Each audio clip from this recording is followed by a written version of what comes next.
Good evening, students. In the last lecture, we have studied about the phylum Porifera, phylum Coelenterata, phylum Platyhelminthes, and phylum Asphelminthes.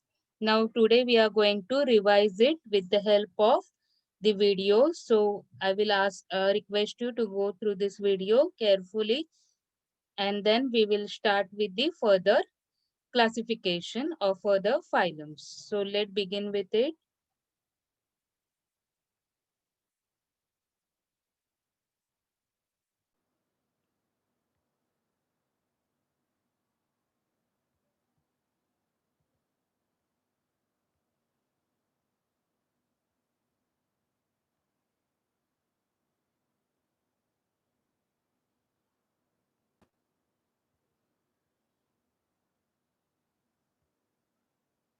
Phylum Porifera. Animals belonging to this phylum are generally called sponges. These animals are aquatic animals. Most of them live in marine water, and a few of them live in fresh water. They are non-motile animals attached to a solid substratum. Hence, they are referred to as sedentary animals. These animals are with simplest body plan. Their body is asymmetrical, which is covered with spicules or spongin fibers. Spicules are made up of calcium carbonate or silica. These animals have special types of cells called collar cells. These animals feed upon small organisms that are taken in their body along with water. The entire body is perforated with small pores called ostia. The large opening at the upper free end is known as osculum. Water is taken through the ostia and given out through the osculum. These animals reproduce asexually by the method of budding or by sexual method. Besides, the animals also have a good ability of regeneration under favorable conditions. Cycon euspongia, that is, bath sponge, Hyalonema, and Eucalyptella are some examples of animals belonging to phylum Porifera. Some facts. Bath sponge is a black-colored and somewhat round-shaped animal. Its body is mainly made up of fibers of a protein called spongin, due to which bath sponge have a good water-holding capacity. Due to this, these animals were used in olden days for bathing.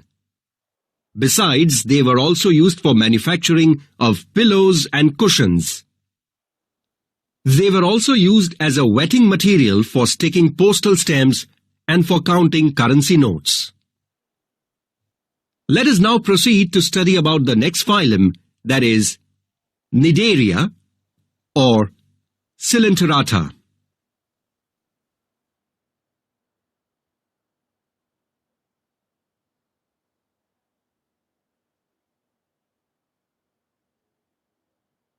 Phylum Coelenterata or Cnidaria. Animals belonging to phylum Coelenterata are aquatic and mostly occur in marine habitats.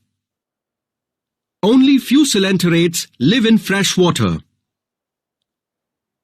The body of these animals is either cylindrical or umbrella-like.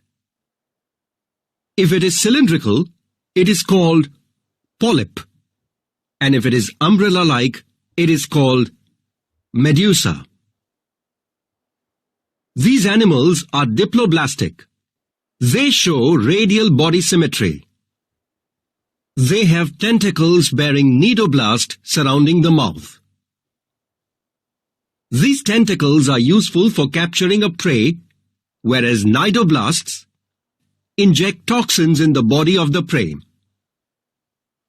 Some examples of animals belonging to this phylum are hydra, Adamsia, that is sea anemone. Physalia, that is Portuguese man of war. Aurelia, that is jellyfish. And corals. Some facts. Colonies of certain cnidarians are found in oceans. Such colonies are called coral reefs. When the coral polyps die, the hard skeleton of polyps is used to make corals or povla. Coral powder is also derived from coral reefs, which is used in Ayurvedic preparations. Come, let us now move to study about the third phylum, that is, phylum Platyhelminthes.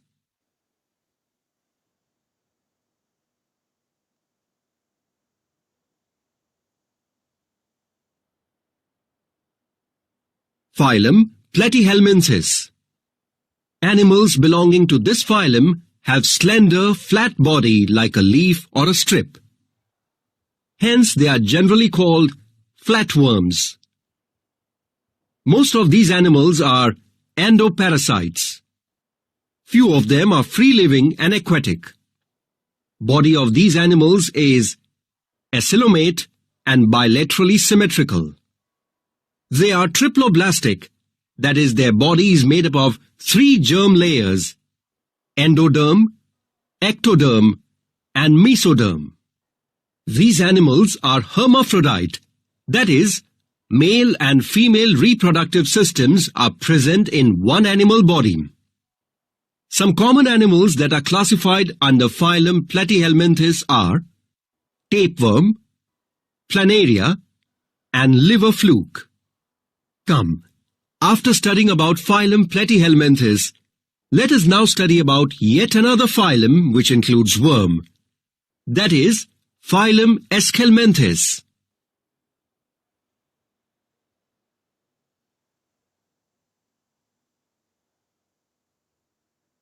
Phylum Aschelminthes.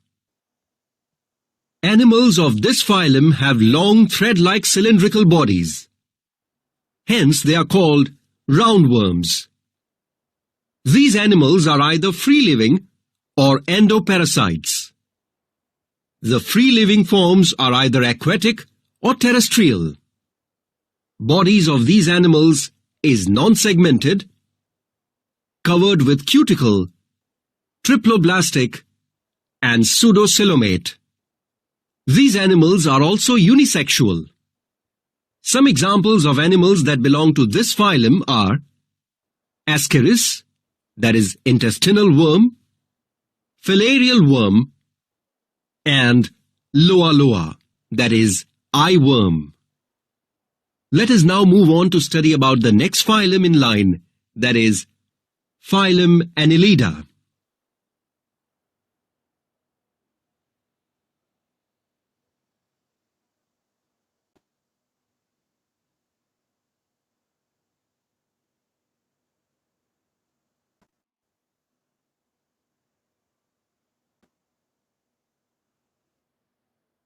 Okay, now let's move further with the phylum Annelids.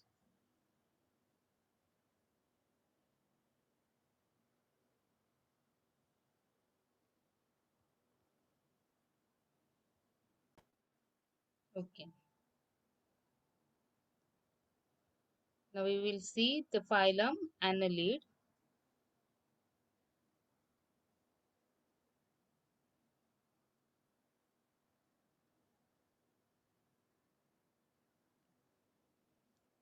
The characteristics of phylum Annelida are: first, the body of this animal is long, cylindrical, and metamerically segmented. Now you can see in the picture, the body is long, cylindrical, and metamerically segmented.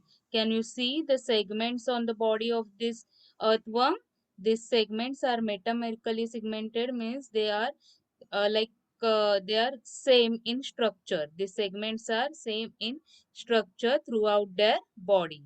So body of these animals is long, cylindrical, and metamerically segmented. Now, most of these animals are free living, but few are ectoparasites. Now, what is the meaning of ectoparasites? Ectoparasites means what? The ecto means outside. So, parasites means depending on the host. So, they are depending on the host but outside. And endoparasites means what? Inside the host. But ectoparasites means they are present outside the host. So, what is the meaning of ecto? These are present outside the host. Then they are free living animals, maybe marine or freshwater dwellers or terrestrials. So, most of the animals are free living, but few are what? Ectoparasites living outside the host. Then, free living animals may be marine or freshwater dwellers or terrestrial.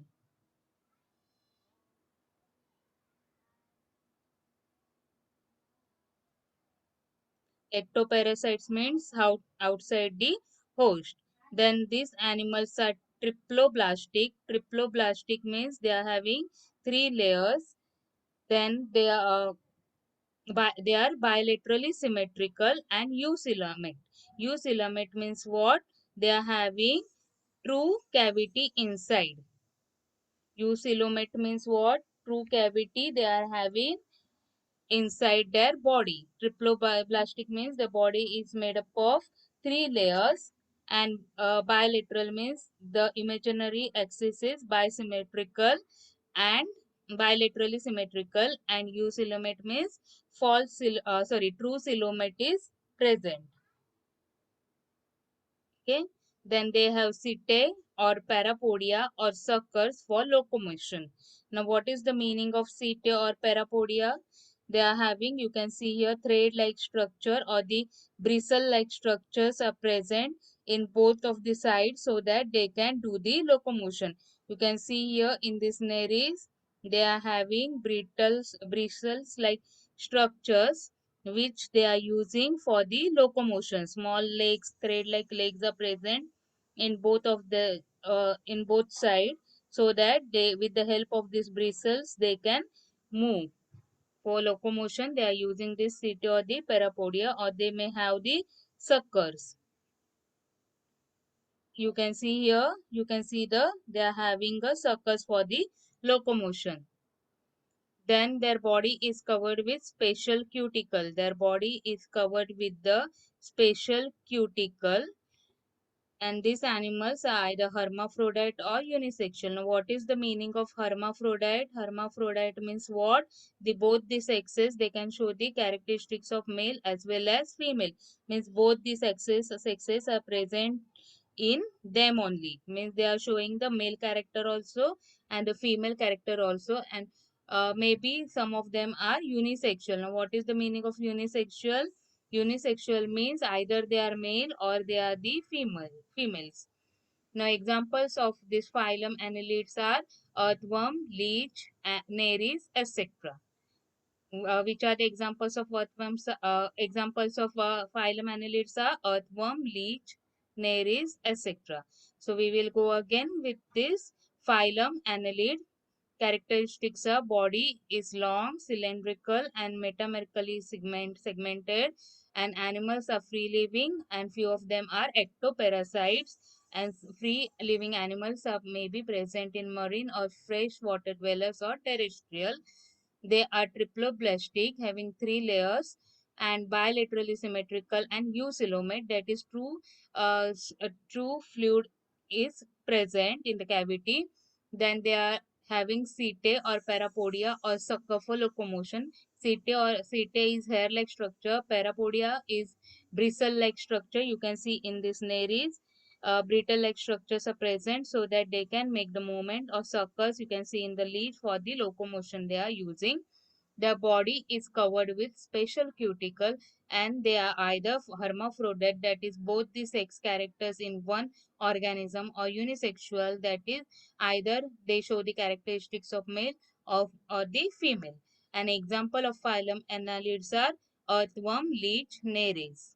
Now we will move on to the Next phylum, that is Arthropoda.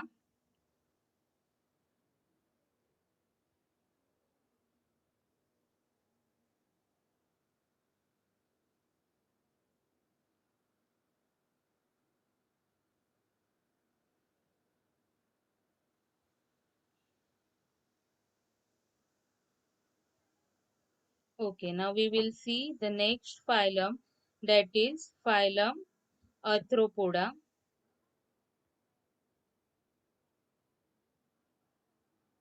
These animals have joint appendages.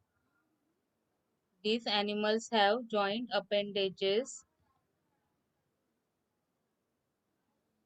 Hence, they are called arthropods. Joint appendages means you can see in this, they are having the legs.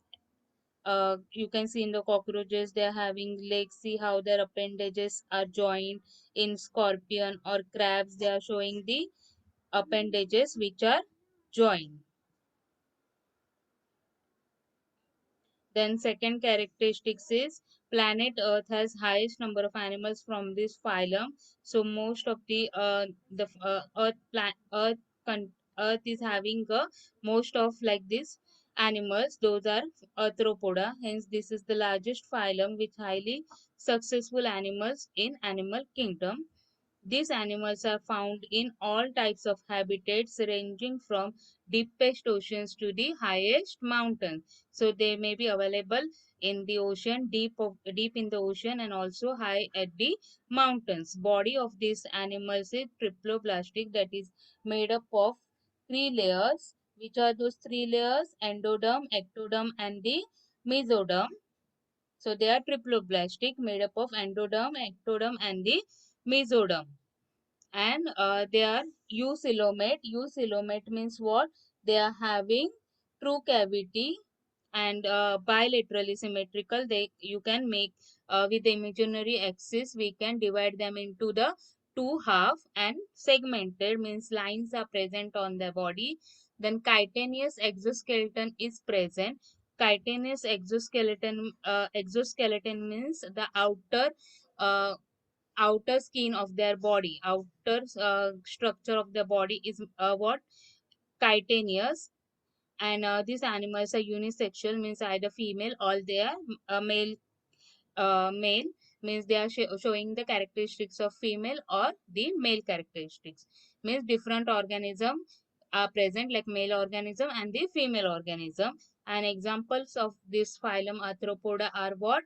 Crab, spider, scorpion, millipede, centipede, cockroach, butterfly, honeybee, etc. So we will go through it again. Now phylum Arthropoda, these animals have joint appendages. They are called what? Arthropods.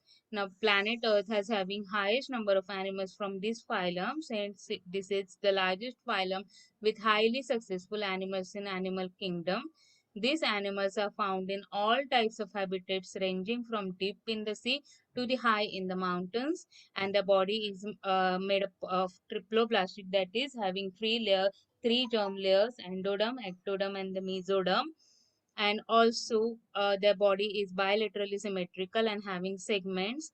Then chitinous exoskeleton is present around their body. And these animals are unisexual, that either there is a male organism or the female organism. An example of this phylum Arthropoda are crab, spider, scorpion, millipede, centipede, cockroach, butterfly, honeybee, etc. Okay. Then we will see with you can see in the picture, these are the arthropods. You can see centipede. This is the cockroach, scorpio and the butterfly. You can see the joint appendages are present, and the body is made up of chitin, that is chitinous exoskeleton they are having. You can see here also. And what are the other characteristic of it? They can found in deep in the sea and also on the high in the mountain they are present. So with the help of video, let's see it.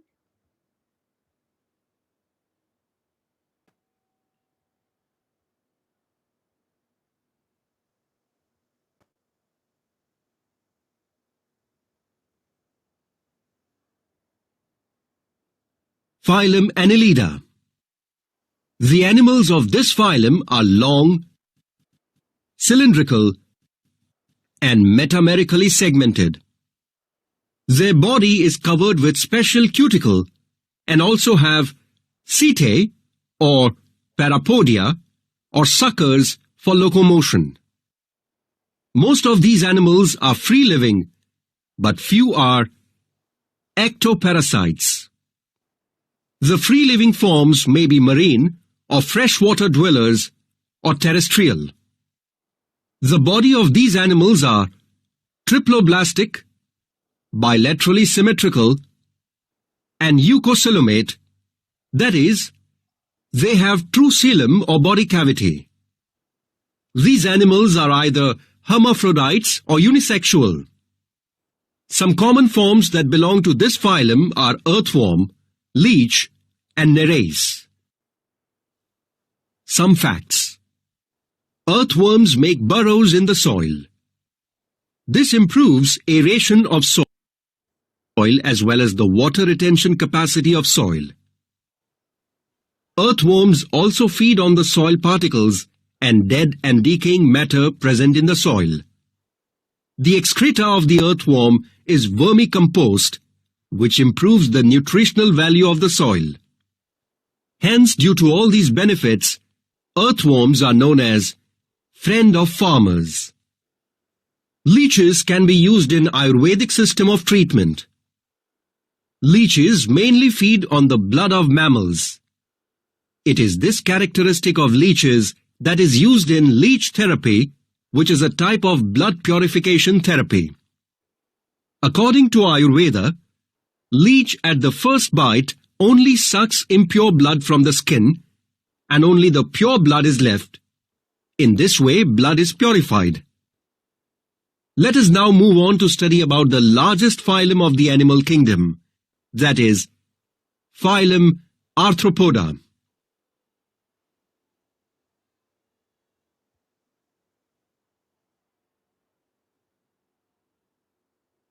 Phylum Arthropoda.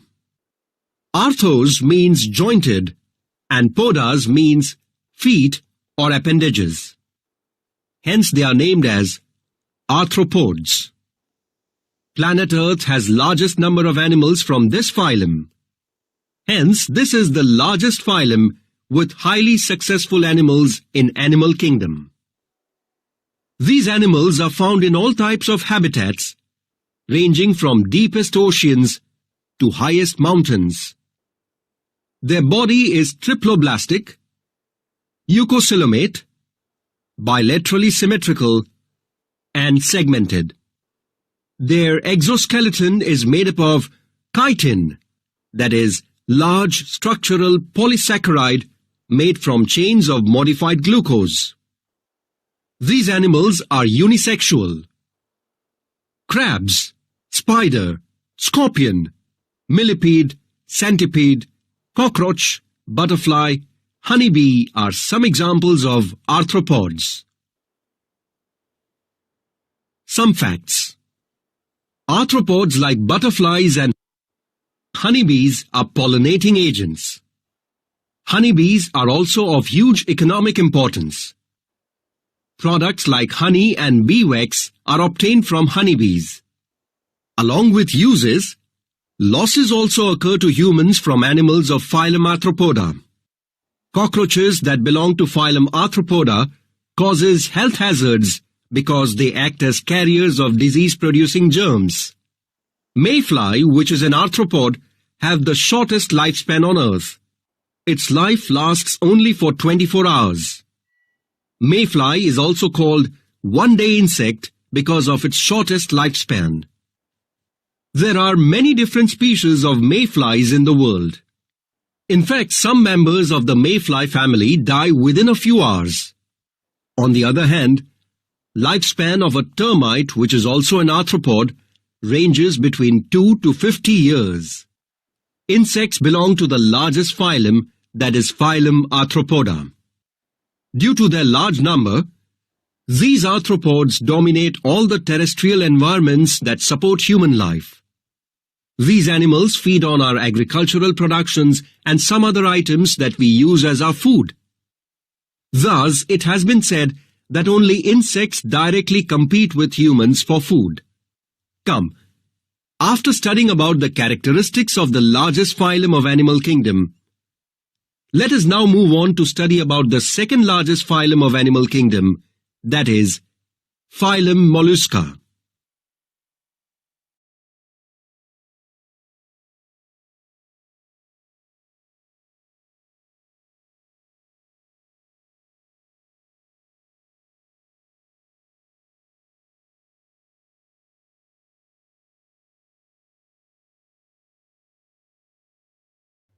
Okay, now in today's lecture, we have done with the two phylums, that is phylum Annelid and phylum Arthropod. So thank you very much for attending the lecture.